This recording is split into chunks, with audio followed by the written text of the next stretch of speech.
लोकतंत्र के महापर्व के अवसर पर लोकसभा चुनाव के चौथे चरण में होने वाले मतदान के लिए राजनैतिक पार्टियों के प्रत्याशियों ने मतदाताओं को रिझाने में कोई कोर कसर नहीं छोड़ी है।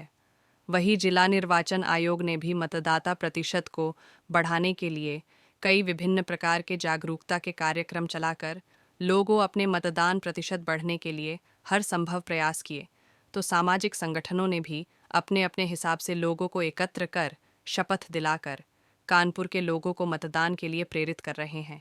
वहीं कानपुर के सम्मानित कारोबारी रवि गुप्ता अपने परिचितों और दोस्तों को फ़ोन करके याद दिला रहे हैं कि कल यानी 13 मई दिन सोमवार को मतदान है।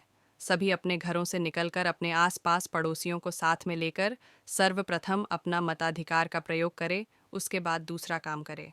कारोबारी रवि गुप्ता लोकतंत्र के इस महापर्व पर लोगों को मतदान के लिए जागरूक करने के साथ साथ मतदाताओं के लिए वाहन की भी व्यवस्था कर रखी है। रवि गुप्ता का कहना है कि अगर जाने में कोई दिक्कत या परेशानी होगी तो वह स्वयं उसको अपनी गाड़ी में ले जाकर उसको देश हित में उसका वोट करवाने का काम करेंगे। और ये कल 13 तारीख है, याद रखिएगा। सेवी रवि गुप्ता कल वोट डालना है, निर्वाचन कोई दिक्कत गाड़ी घोड़ा की हम खुद आ जाएंगे लिवाने आपको। सभी लोगों से अधिक ना हो तुम किसी भेज देंगे मेरे भाई, कैसी बात कर रहे हो। लेकिन कल 13 तारीख वोट जरूर डालिएगा। जो चुनाव है क्या कानपुर वासियों से? मैं कानपुर वासियों से कहना चाहता हूँ कि कल 13 मई है, अधिक से अधिक घर से निकल के मतदान का प्रयोग करें। आप देशवासियों से हाथ जोड़ के निवेदन है मेरा कि अपने मतदान का सही प्रयोग करें। काम कर रही हैं और इसी तरह से जो मतदान प्रक्रिया में प्रयुक्त होने वाले वाहन हैं वो 907 भारी वाहन लगाए जा रहे हैं, हल्के वाहन 560 लगाए जा रहे हैं। अब कुछ इसके जो महत्वपूर्ण जानकारी है उसके बारे में मैं आपको बताना चाहूँगा। प्रत्येक मतदान केंद्र पर एक वोटर असिस्टेंस बूथ होगा।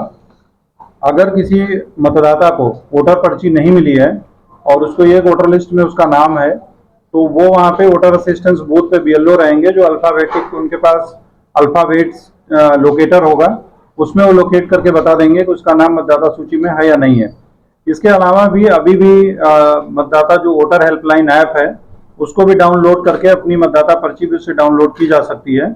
अब की बार मतदाता पर्चियों का वितरण जो है बहुत ही अच्छे ढंग से कराया गया है और सेक्टर मजिस्ट्रेट के माध्यम से उसको वेरिफिकेशन भी कराया गया और काफ़ी इस पे जो है वो मीटिंग्स वगैरह करके इसको ठीक कराया गया है। गर्मी और लू को दृष्टिगत रखते हुए मतदान केंद्रों पर मेडिकल सुविधा उपलब्ध कराने के लिए मुख्य चिकित्सा अधिकारी को निर्देश दिया गया है।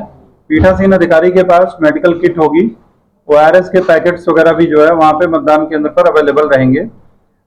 इसी तरह से जो है अभी मैंने कुछ देर पहले बताया कि 11/5/2024 को सायं 6 बजे से सभी तरह के चुनाव प्रचार बंद हो जाएंगे। साथ ही सभी राजनीतिक पदाधिकारी, ये इम्पोर्टेंट है कि सभी राजनीतिक पदाधिकारी, दलीय कार्यकर्ता और प्रचार पदाधिकारी तथा अन्य व्यक्ति जो विधानसभा निर्वाचन क्षेत्र के मतदाता नहीं हैं और निवासी नहीं हैं, वो विधानसभा क्षेत्र में प्रवास नहीं करेंगे।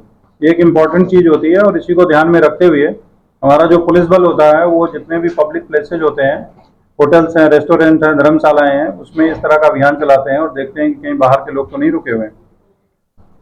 इसी तरह से उम्मीदवार के लिए एक वाहन, चुनाव एजेंट के लिए एक वाहन और एक अतिरिक्त वाहन प्रति विधानसभा, चूंकि ये पार्लियामेंट्री इलेक्शन है तो इसमें एक प्रत्याशी को वाहन मिलता है, एक उसके निर्वाचन अभिकर्ता को मिलता है और एक वाहन जो है उसके एक एजेंट को मिलता है प्रत्येक विधानसभा के लिए। ड्राइवर सहित, मतलब ड्राइवर के साथ 5 व्यक्ति से ज्यादा वाहन में नहीं होंगे, meaning thereby 1 driver plus 4।